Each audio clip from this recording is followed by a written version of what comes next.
Hello, my friends. This is Deepak, Deepak Chopra again, and continuing some of our conversations with cutting edge luminaries and scientists. And I have the great pleasure today to speak with Janna Levin. And this is her book, Black Hole Survival Guide. And you'll see all her credentials at the bottom of this video. But she's a scientist, an expert in cosmology. And the New Statesman has the following to say about her book: a spectacular feat, a near perfect balance of science, storytelling, and insight. The prose is transparent and joyful. So this is the book. Please check it out. And I'm sure you'll be intrigued and fascinated and bewildered and perplexed, and it'll spark your inquiry into the nature of reality even more. So first of all, thank you, Janna, for joining me this morning. Thank you, Deepak. It's good to see you again. Yeah, it's lovely to see you. You know, our audience is not a scientific audience, with a few exceptions. Although we interview scientists, I've been interviewing people like Will Check and Max Tegmark and you name it, Caltech professor Sean Carroll. But they are very curious. Yes. And, they don't understand math, etc. But nevertheless, this conversation will be very wonderful for them. But in the meanwhile, before we even start and talk about the book, can you share with our audience a little bit about your background? Where did you grow up? How did you get into science? Where did you train? And how did you end up being the author of this book, amongst other things? Sure. So I grew up in Chicago, actually, and I'm kind of a city kid. I do love my big cities, but I didn't see myself as a scientist. That was not something as a child that was in my consciousness at all. I do remember my father and I would go out on holidays across the country and parts of the southern states where there were no streetlights, where it wasn't flooded the way Chicago was with urban lights. And it was the first time I saw the Milky Way was out on a beach off of South Carolina, where there were no streetlights at all at nighttime. And it was so spectacular. And I remember these long conversations we would have about the skies. And I think now kids would recognize in themselves a naturalist tendency, but at the time it just wasn't really something we talked about or thought about. So it was kind of a very meandering route for me to get to science. I was really interested in art. I was very interested in philosophy. I started college wanting to major in philosophy. And I think that I discovered physics, specifically mathematical physics, as a way to answer really big philosophical questions, and kind of took over my life very suddenly. So where did you get your degrees in cosmology? Is it physics, astrophysics? Yeah. So all of those. It depends on who you talk to. So as an undergraduate, I went to Barnard College. I didn't finish high school. It's not that interesting a story, but I was getting to be sort of a wild kid. I was a passenger in a pretty bad car accident somewhere near the end of my junior year in high school. And basically a lot of people kind of scooped me up and said, maybe it's time for you to go to college. And I applied to one school and they took pity on me and took me in. And that was Barnard College. And I started in philosophy. So I have a concentration in philosophy, but my degree ended up being in physics and astronomy, a double major. And that's now also where I teach at Barnard and at Columbia. And so I have this real loyalty to this place that gave me this incredible, really saved me.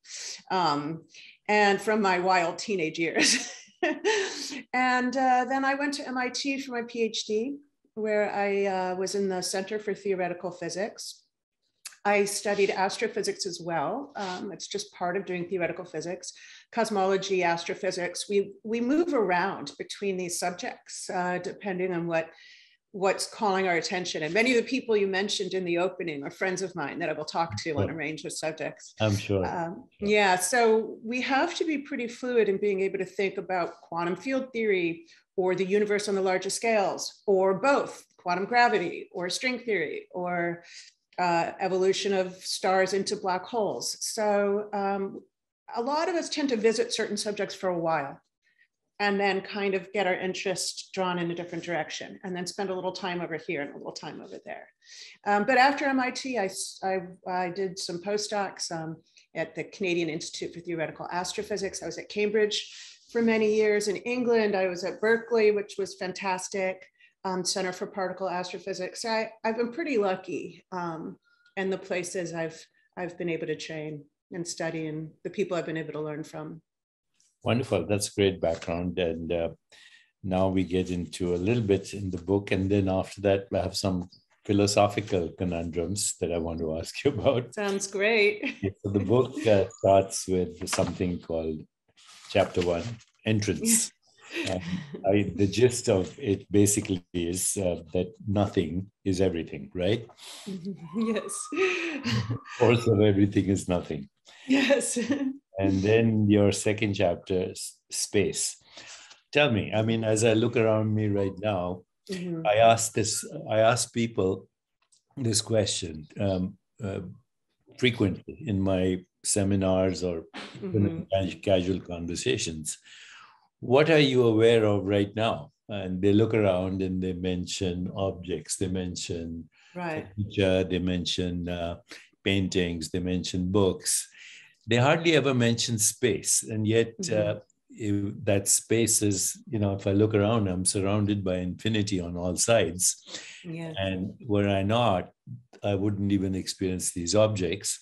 They also never mention that they see their own body.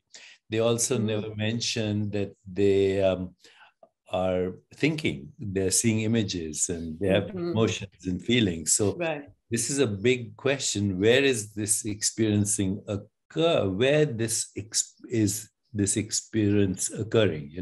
And my colleagues all say it's happening in the brain, but as you know, in the brain there's only electrochemical shifts and exchange of ions. So in Eastern wisdom traditions, philosophical conditions, the space that you're surrounded by is called Chitakash, which means the infinite space of consciousness, in which the whole universe is being born right now. Now, you mentioned quantum field theory earlier. And, I was, some time ago, I looked at the definition of elementary particles. And, one of the definitions I really liked was it's the impermanent appearance and disappearance of energetic particles as determined by the uncertainty principle.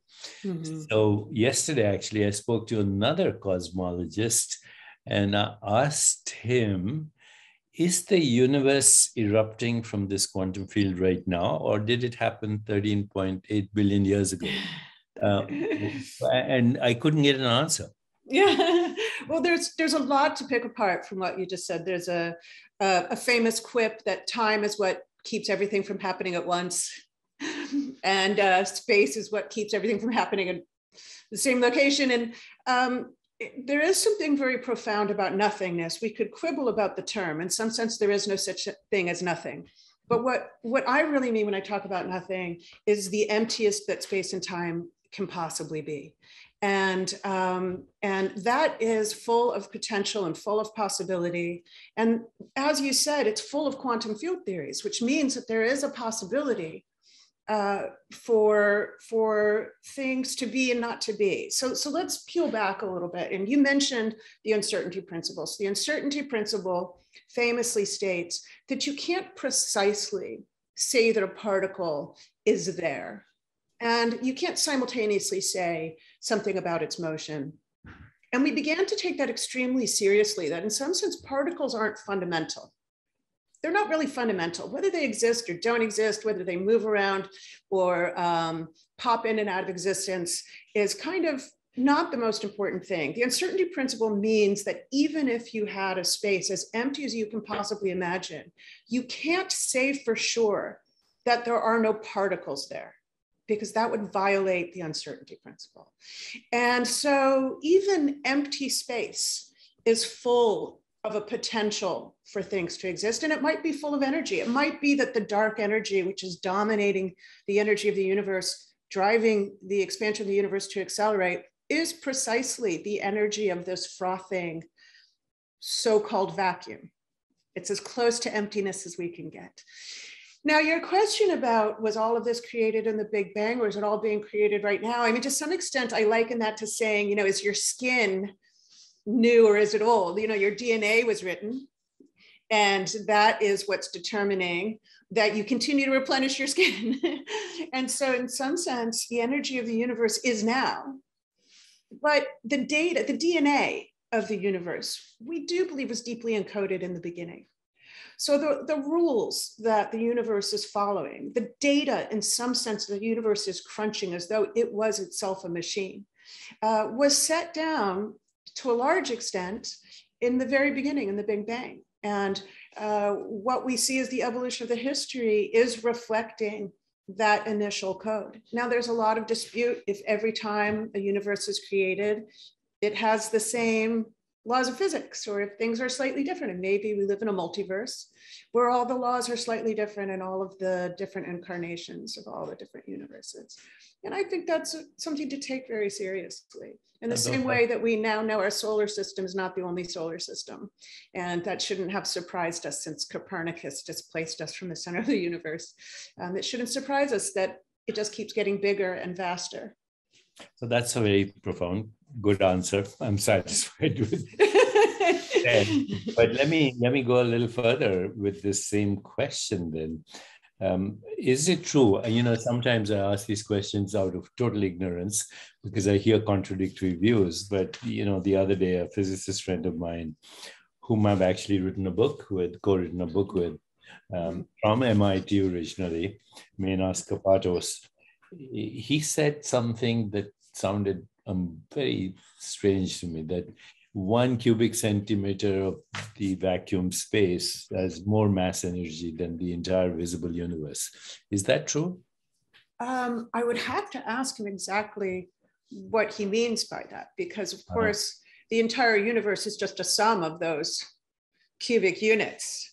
So maybe he was referencing some potential, which it is quite true that it may, it's quite true that it's a hypothesis that is not confirmed, that it may be that the early universe was a lumpy space and only one tiny, tiny patch of that space-time essentially caught fire to some extent. It had so much energy that it tipped over the edge and it expanded in an accelerated way and is responsible for what we call the Big Bang. And it is, we can no more go back towards that place where we had once come from than we can go back in time. And so, yes, it is possible that little patches of the universe, in some sense, catch fire and then become their own Big Bangs and have their own entire universes, including galaxies, including species. Oh my God, my cat. Including cats. I am so sorry, I've never seen him do it before. He's a very naughty cat. Okay. But we adore him and he's very badly behaved. And so, yeah, in that sense, there's possibly other species in other universes that are looking back and their entire universe began in a very, very tiny patch. Okay, good, great answer. And yet very interesting, because when we say 13.7.8 billion years ago, we are speaking from the point of view, I believe, of a species on a particular planet called Earth. And if we are to believe that there are 2 trillion galaxies, as I'm being told right now, and there are, 700 sextillion stars and uncountable trillions of planets, possibly 60 billion just in the Milky Way galaxy that are there's probably possibly habitable based on the Goldilocks zone and all that. Mm-hmm. So this question, you know, because you also have a whole chapter, time, Mm-hmm. and is this then only from the point of view of this particular species on this planet, which is not even a speck of dust in all the beaches of our planet? Yes. Well, you're right. It does. It is an incredibly thrilling and fairly recent discovery that there are very likely more planets than there are stars. And that is really mind-boggling. And then you begin to consider not just what you call the Goldilocks zone, which is what sort of where the Earth is.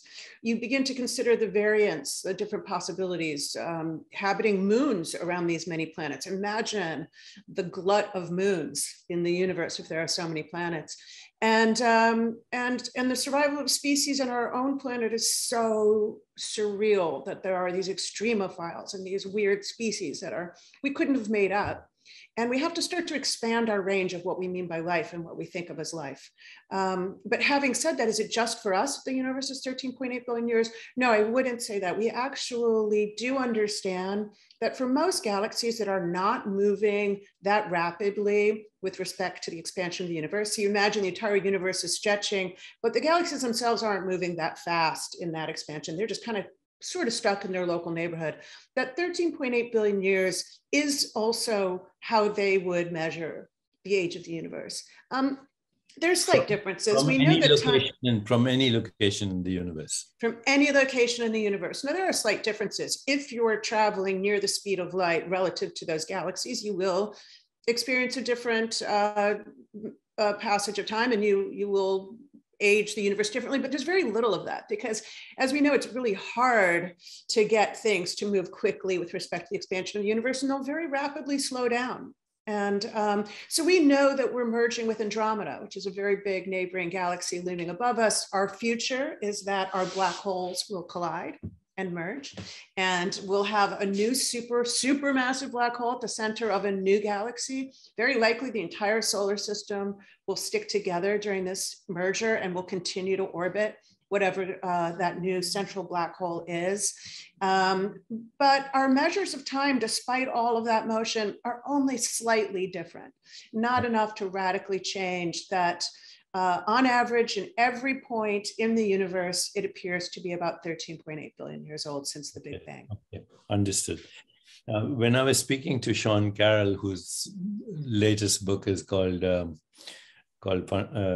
Something Deeply Hidden, it's obvious to me that he's a proponent of multiverse theories and string theories, and he posits infinite universes.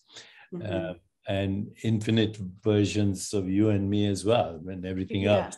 Well, that's going even further because he's talking about the many worlds interpretation of quantum mechanics. So even with our own universe, proponents of the many worlds interpretation of quantum mechanics believe that with every quantum measurement, there becomes a replica of the entire universe. And so there are many worlds. There's a world in which you and I didn't have the opportunity to meet, and there's an infinite number where we did, and there's an infinite number of worlds in which we're having slightly different conversations. If entanglement is true across space, and if space-time are the same entity, then is entanglement true across space-time? Is past, present, and future also correlated? Well, there's some really deep suggestions that ultimately everything emerges from entanglement. And again, we're in really hypothetical territory, but let's take the black hole again, where we look at the black hole and it's this area of empty space. I consider it more of a place than a thing, where once, let's say, a black hole is formed by the collapse of a star, and it's not the only way to make a black hole, the star continues to collapse. It can no more stay at what we call the size of the black hole than it can race outward at the speed of light. And it continues to collapse, and it leaves behind it an empty space that is so strongly curved that not even light can escape, the region we call the event horizon. So when we say how big a black hole is, we're talking about its shadow, the event horizon, and there's nothing there. We really think that if you were to go up to the event horizon, you wouldn't find a dense object. You would find nothingness. And you would drift across. It would be as unspectacular as stepping into the shadow of a tree. Now, having said that, that's how we think about space-time. When we start thinking about quantum mechanics, about what you brought up, the fact that there is really that nothingness isn't really completely empty. There's this uncertainty, there's this quantum froth of possibilities. We begin to get into a very complicated territory where we start to think, maybe what exists isn't so much the black hole and its shadow. Maybe it's only the quantum phenomenon. And if we imagine entanglement across what we would have referred to as the inside of a black hole and the outside of a black hole, entanglement of quantum particles that are profoundly connected in some way, we can imagine that the shadow, the event horizon, emerges from those entangled threads. I liken it to having, what's it called, embroidery. If you embroider something, you can embroider the image of the shadow of a black hole, but really on closer inspection, it's really a bunch of individual threads. And maybe quantum entanglement is like that. It's the individual threads, which from our coarse-grained view gives us the illusion of this smooth space-time with this shadow. So there's a sense in which entanglement might ultimately be at the core of everything. And these are early days for us to understand that still. Now that you mentioned the event horizon, so a few years ago, you know, this is a long story, but, you know, I was at Caltech debating with some militant atheists, Richard Dawkins, etc. More friends of mine. Yeah. And in the middle of that, and it was being filmed, you know, by ABC News. And so in the middle of it, there was a physicist who got up and he said, he basically looked at me and he said, "You're full of crap. And I am the co-author of Stephen Hawking's books. You know, I write his books. Leonard Millard now, he was then professor at Caltech. So, I mean, he made a lot of fun of me, and that got picked up in the media. So I wrote to Leonard, I said, you know all about physics. I bet you don't know anything about consciousness. So why don't we write a book together? And we did. Okay, we wrote a book, War of the World Views. And as a result of that book, we became very good friends. And I taught him how to meditate, etc., etc. We were still very good friends. So, you know, when he was here in New York, this was many years ago, and maybe you were part of that event, they flew Stephen Hawking to New York, to the Lincoln Center. It was his birthday. And I got invited because I was Leonard's co-author. And there was a play that was offered at the Lincoln Center, a ballet, musical. I know you're into music and songs. And the play was Icarus. And so the story of the play is that there's this big starship, which is bigger than a city. And it's going across different galaxies, exploring the universe. And the captain of the ship says to his boy, who's only 12 years old, he said, you know, we're going to be skirting some black holes. The boy's name is Icarus. And he says, we're going to be skirting some black holes. You better not mess with them. But then, of course, you know, he's a 12-year-old boy. And, you know, when everyone's sleeping at night, he senses a gravitational field. He gets out of the ship into a small, you know, the equivalent of a boat in space. And he punches his computers and off he goes in the direction of this black hole. And not only does he go there, but he's able to, because he's very skillful in his computations or whatever, he's able to take a couple of rounds of this of the event horizon without actually falling over. And then he girds himself and pulls out of the gravitational field. And then he radios his dad. He says, "Dad, I did it." No answer. "Dad, I did it." No answer. "Dad, where are you?" No answer. And so the poor little kid starts to weep, and his little ship drifts off into space. And then suddenly, a little while later, he senses that he's close to a planet in another galaxy. And he lands. And these people who look humanoid, but not humans, they come and look at him and they say, where did you get that ship from? He says, from my dad. He says, because why do you ask the question? They said, that model went out of fashion a few million, 100 million years ago. So, that was my first kind of befuddlement on this whole idea that across the black hole, time slows. In the black hole, time stops. Outside the black hole, time is normal. But if you're observing somebody going through across the event horizon, the person who's going through the event horizon feels pretty normal, like everyday life. Right. The lesson is that time is normal for all of us, anybody experiencing it.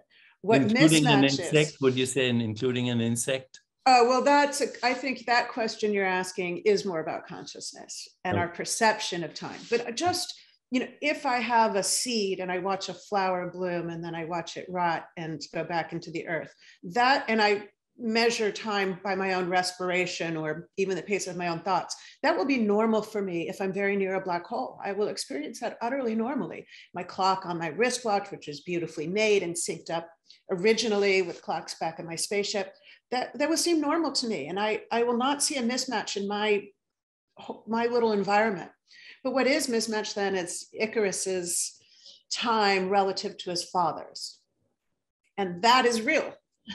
His father will have experienced, Icarus didn't get more time out of it, right? He didn't have a longer experience of life. He just misaligned himself with his father. What we say sometimes is, we absolutely know you can travel into someone else's future. So I know that if Icarus goes near that black hole and takes a couple of orbits, he has traveled into his father's future. And that's what's happened. So now his father has come and gone and years of civilization have progressed, and he comes back and he's no longer in sync with those he left behind. Wow. Yeah, don't do it. So, I always say, like, black hole survival guide, I often say, like, spoiler alert, it doesn't end well. Okay, so here are some other chapters in the book: TARDIS, perfection, astrophysics, evaporation, information, holograms, firewalls, exits. We could take a week to discuss this book. I'm just encouraging our readers, our listeners, to go buy it and read it. But why did you write this book? It's interesting. It's my fourth book, and each book is a very unique experience.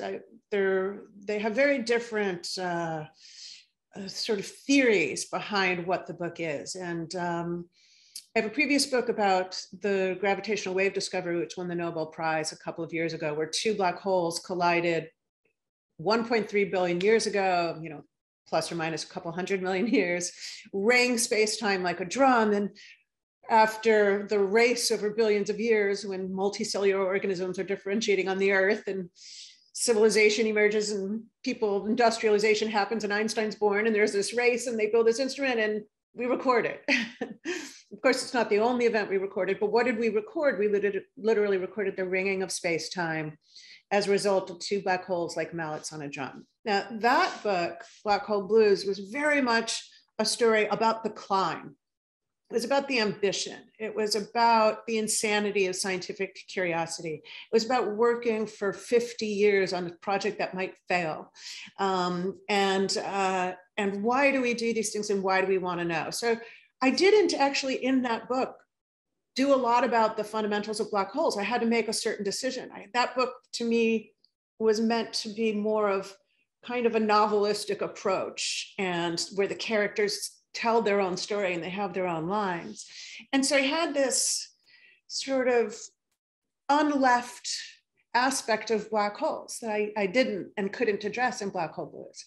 And I wanted to do something that was almost the opposite, that had very, didn't have dialogue, didn't have personal conflicts, didn't have sort of that element of the story, but was really just the story of exploring black holes. And I wanted it to be very lean. It actually took me a long time to make it so short. So, the Mark Twain quote, I didn't have time to write you a short letter, so I wrote you a long one instead. I feel like the extra couple of years on this book was making it short. And I wanted it to be just kind of dreaming, like a thought experiment from beginning to end, just a thought experiment about black holes and this kind of realization that you and I will probably never leave the planet. You know, here we are, and yet from this rock, what we've been able to explore just with the power of thought. I find that very moving. And so this is kind of a book of exploration and discovery and thought experiment. So I've read it now a couple of times. I don't know if I understand everything you say, but every time I read it, I have a little bit of revelation epiphany. Before we go, since you said your background also, or interest anyway, is philosophy. You must know Joel Primack, right? Joel Primack. Of course. Okay, yes. So, you know, last time I saw him wasn't that well, but he is also a good friend.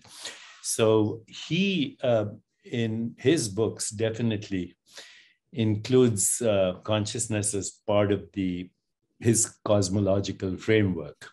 As you know, we have no idea the origins of consciousness. Most physicalists anyway believe that it's an emergent phenomenon in species on our planet anyway. But it's confusing to me right now as we are looking at the James Webb telescope out there. Hope it's successful. We'll see the origins of the universe. But everything we see out there across the seas of space is happening in our awareness, I would say. I mean, we need to have some kind of perception to say, well, that's the Milky Way galaxy. And yet, as a biologist, that's my training, all that's going to our brain is a narrow bandwidth of electromagnetic activity that results in electrical information. All that happens in the brain is the shift of ions and neurochemicals. And suddenly there's this whole universe. I don't get it. Well, I don't think those two points of view are incompatible.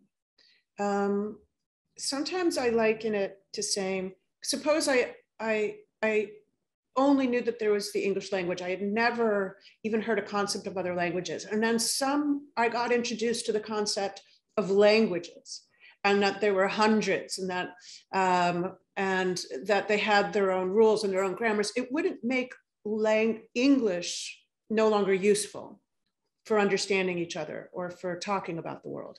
And I feel that way about a lot of scientific exploration. We're exploring the universe through mathematics. It happens to be proven over and over again to be the best language in which to genuinely understand the universe, so much so that it blows our minds, right? It shatters our preconceptions. It shatters things we thought to be just for sure to be true. Space and time were absolutes. The universe existed forever. All of these things or that particles are real, that my body is solid. None of those things are true. And the way that we discovered none of those things were true by realizing that math was the better language. And I feel that way when we talk about understanding the universe. When we talk about understanding the universe, we don't just mean mathematically. We then mean there's then this human endeavor where we say what's meaningful to us about understanding the universe. Why did we build James Webb? Why did we launch this absolutely ridiculously ambitious engineering achievement? And those reasons are human reasons, and they do have to do with human consciousness. And that has to do with evolution, and that has to do, again, with astronomy and astrophysics, because the way we evolved on this planet is specific to the laws of physics, to the star that we orbit. You mentioned this very narrow electromagnetic band that we observe. Our eyes are these wonderful instruments for looking at light from the sun. They're specifically tuned to the light from the sun. If we go to other planets and we discover other life forms, maybe they're around a neutron star or they're around a black hole. Maybe they don't need eyes. Maybe you don't have those kinds of electromagnetic detectors as we do. And so I think we have to start to realize that there are levels of understanding, and that one level does not negate nor annihilate another.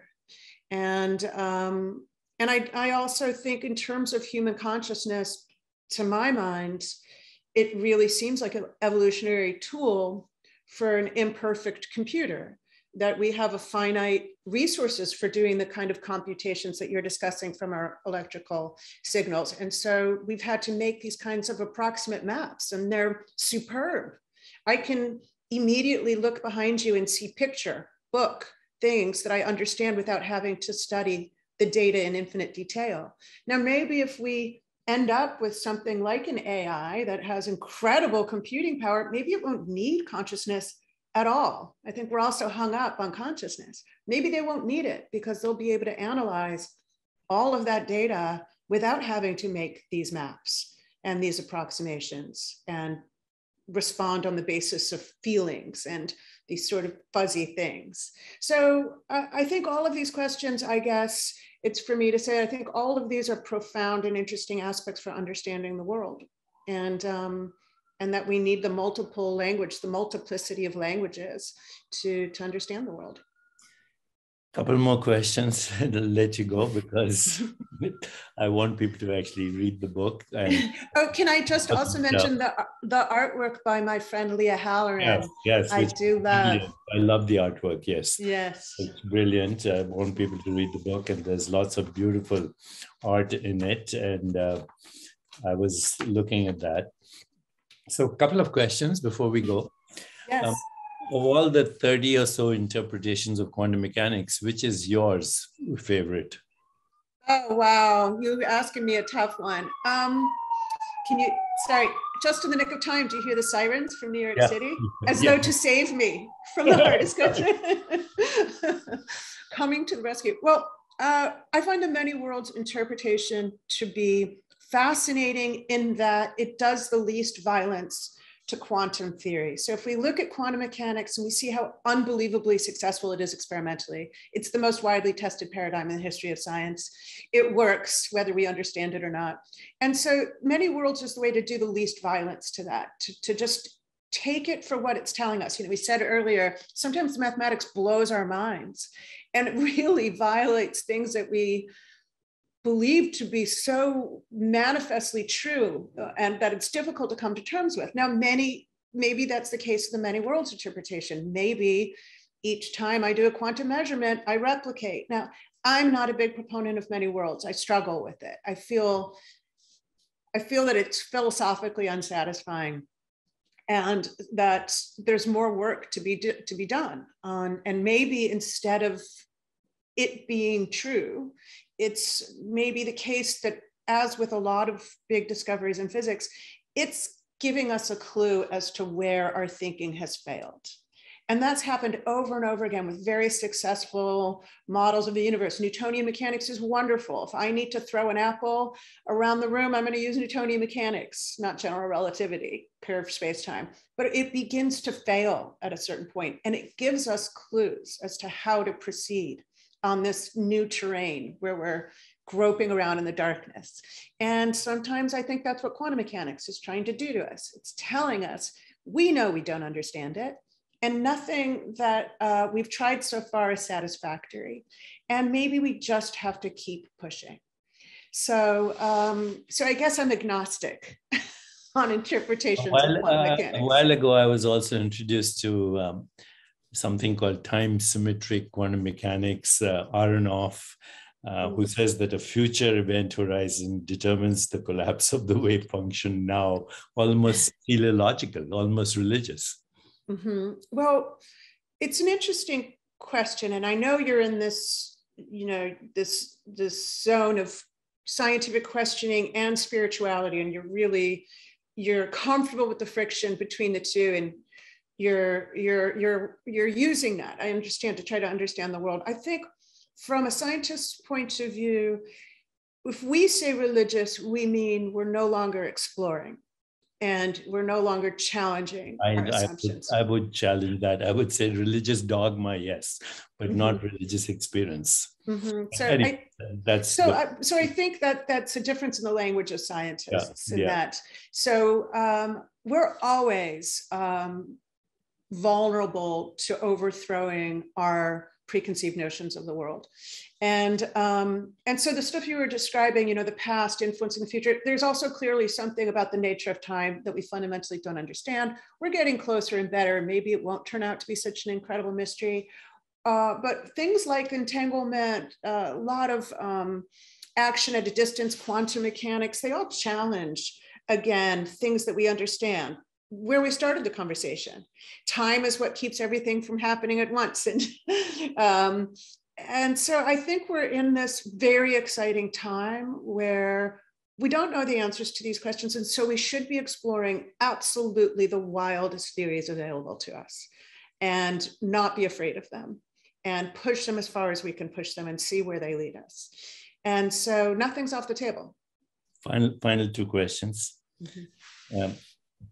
What is mathematics? Is it an activity in human consciousness, or where does it exist? Number one, as Eugene Wigner said, it was it him that used the phrase unreasonable effectiveness of mathematics. Yes. Then you have Gödel's theorem, which says there are theorems that can't be proved but are true. So just give me your understanding of what is mathematics. And does Gödel's theorem suggest a creative process? Yeah. So I've written a lot about Gödel's theorem, which I think is one of the most thrilling things to have happened in the past 100-some years. So at the time that Godel was working, just to give people a little bit of quick background, it seemed self-evident that every mathematical fact could ultimately be proven. It didn't mean it would be proven or that it was easy or that it wouldn't evade success forever, but that in principle, there existed a mathematical theorem to derive all true facts, let's say about something as simple as just numbers. And Gödel's proof shows that there are facts among numbers that we will never know anything about. They are facts about numbers, but we will never be able to get there through the process of proof. That they are essentially, imagine a number whose digits are as random as the toss of a coin. And that was such an incredible blow. And this is one of the lessons of science and math that I love.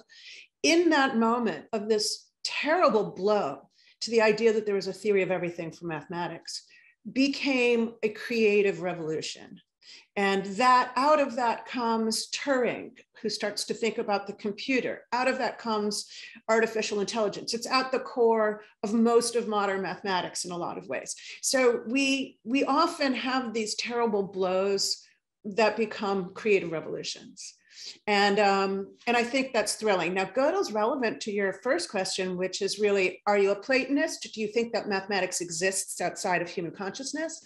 Or are you a constructivist? Do you think that it's just a game we play, like setting the rules of Monopoly? And once we set the rules, we discover things within that game that are adhering to the rules at play. And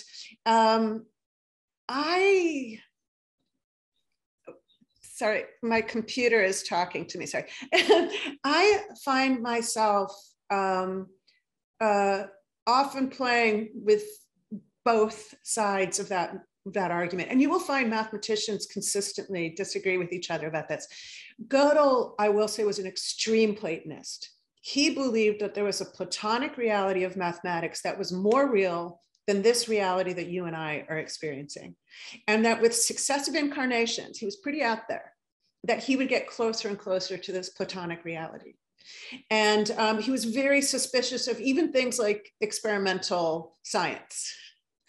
So he had a profound and paranoid, unhealthy distrust of reality, but a faith only in a Platonic mathematics. And there's something about following that to its conclusion that can lead to a kind of madness. In some sense, the constructivists are on more stable ground because, of course, you can invent rules of the game and you can discover things within those rules of the game. One reason why I slightly lead to be a Platonist is to say the following experiment. I could never draw a perfect circle. There will never exist in reality such a thing as a circle, ever. Yet you and I can do the experiment together. I can say, imagine a closed loop whose circumference is pi times its diameter. And we can both do this experiment, and we can both get the same number for pi with its infinite number of digits. There's something about that to me that has the romance of the idea that it exists. Is existence baffling to you? Oh, why is there existence? Existence is baffling, but I also am comfortable with a certain relational existence. So you brought up particles in the beginning. So to say that there's an electron, it is a fundamental particle. It has electric charge. It has a mass. It has certain quantum properties. That's meaningless if the electron exists alone in the universe, even if we could imagine such a thing. That's meaningless. There's no meaning to the electron existing until it interacts with something and there's a relation. And in that relation, we see what it means to have mass or charge or these quantum numbers. There's no fundamental meaning. If you asked some of the smartest physicists alive, what's mass? Even though we have answers, oh, the Higgs particle or quantum chromodynamics, or we have, if you just ask, well, what's the mass of a fundamental quark? There's going to be a moment where it's like, it's just a mathematical number. And its meaning is only manifest in relation to other things. So I'm okay with that, right? I'm okay with my childish notion of what existence meant being destroyed and having a relational idea that existence is only something that emerges out of our relations with the world. Recently I also spoke to Frank Wilczek, who has a book called Fundamentals. And in the book, he has a chapter called Fundamentals of Fundamentals or something like that. Mm-hmm. And he said— I've read the book. Yeah, so he said, when we were speaking, he said, the three most fundamental entities in the universe are spin, charge, and mass. And then he went on to say they're totally structureless and have no dimensionality. Exactly. So That's it goes back to your everything from nothing, right? Yeah, and you mentioned a chapter called Perfection. That's because black holes are totally defined by their charge, mass, and spin. So black holes are like fundamental particles. They're unlike anything else in astrophysics. They are effectively fundamental particles. And that's extraordinary because they're macroscopic and they have many vehicles to form black holes. But that's right. Frank then goes on to kind of say, well, there's kind of no meaning to spin, mass, and charge except through interactions through quantum field theory. Last observation. And not to put you on the spot or anything like that, because even amongst professionals, there are political liaisons. So some time ago, I had a feisty debate with Richard Dawkins in Mexico in public television. And I was quoting Freeman Dyson, his book, it's lying here somewhere. What it's called, Something Infinite. But anyway, in the last chapter, and Freeman Dyson says, every quantum experiment forces the atom to make a choice. So I quoted him. And Richard, who's a kind of a feisty guy, he screamed at me. He screamed at me. He says, "That's nonsense." And Freeman Dyson couldn't have said that. And if he did, it's wrong. And if he didn't, he should sue you. So I wrote Freeman Dyson was still alive. And I said, Dr. Dawkins thinks you should sue me. But I was quoting this one little thing from your book. Mm-hmm. And his response in an email, which I have now, I'm going to put it in my will for my kids and my grandkids. His response was very humble, by the way. He said, 3 riddles have puzzled me all my life. Number 1, the unpredictable movement of atoms and particles. Mm-hmm. He didn't say random, he said unpredictable, which to me was kind of a different meaning, random and unpredictable. Mm-hmm. The second, he said, a universe fine-tuned for mind and consciousness. Mm-hmm. And the third, he said, our own consciousness. Mm-hmm. He said, I have no answer to these riddles, but I have a feeling that they're somehow connected. Richard's response is, a feeling is not good enough. Well, I can see where Freeman Dyson was using evocative language when saying the electron chooses or the particle chooses.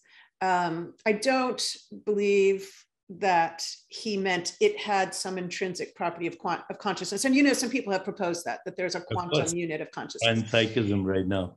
Yeah. Mark, your friend, is the panpsychist, right? Well, I don't know. Is he? Yeah. He is my friend. I don't know if he's a panpsychist. He's a panpsychist at the moment. Yeah. Max definitely tries on some pretty far out ideas, which I appreciate. But I do think that there's a sense in which consciousness is something that I do worry we're maybe over attached to. I understand it's us and it's everything about us. And that's this conversation that we're having right now that I am experiencing, I am only experiencing through my consciousness, right? It is everything for us. Do I believe that we went through generations of stars beginning 1 million years after the Big Bang, that the Big Bang nucleosynthesis was all designed for us to emerge? I don't, but I do think it's a wonderful phenomenon, and that it's okay for us to take a sense of pride and meaning from understanding where we are in this very complicated sequence since the Big Bang. And those generations of stars, to my mind, did not need a consciousness around for them to have existed, for instance. And yet here we are able to look back and to know that. And I think that that's really meaningful. And I think, by the way, it's extremely meaningful that it's true for all of us, right? And this is something, we're on a planet that we know right now is in crisis in many parts of the world, including our own. And one of the most beautiful experiences we can have as a species on this planet is to share together in some fundamental truth. And that's what I feel like is behind things like looking together 1 billion people at the first image ever taken of a black hole. That moment was so exciting to me because 1 billion people did it together. And it was true around the globe. And it didn't matter what country you were from or what language you spoke. There it was, looming 55 million light years away. And so there's something about that profound connection to the universe that I think plays a role in socially, it plays a role in society, it plays a role in us progressing and moving to a better place. Last question. This has been a extraordinary conversation, but we have to finish in less than 2 minutes. Oh no, Deepak, I'll be fast. In order to put it on social media, which we'll get to 15 million people by the end of this conversation. Amazing. When we finally publish it. So last question, which occurred to me, is the universe that we observe, all of it, all these descriptions, is that a human model of the universe? Or is it the universe? After all, there are millions of species on this planet alone. Yeah. They all have their own perceptual experiences of reality. So is what we're observing a human universe? I do think it's a genuinely profound question. I believe that's why all of us around the globe use mathematics, because that seems to transcend all else. It seems to be true that if you have 2 chicken eggs, it is more than 1 chicken egg, and that's just true. And that it seems to be true on the other side of the universe is amazing. That on the other side of the universe, there's a galaxy that seems to be, the observable universe at least, that seems to be submerged in the light left over from the Big Bang, just seems to be true. Now, you could say, I have all kinds of baggage when I'm even speaking to you about that, and I do. I have all kinds of construct and baggage. So my understanding of the universe is certainly impaired, enhanced. There's a flourish. There's an embellishment from all that I bring from my consciousness and who I am at this moment in time in this culture. But the mathematics itself, I deeply believe, transcends that. This has been an amazing conversation. Thank you, Janna, for indulging. Thank you so much.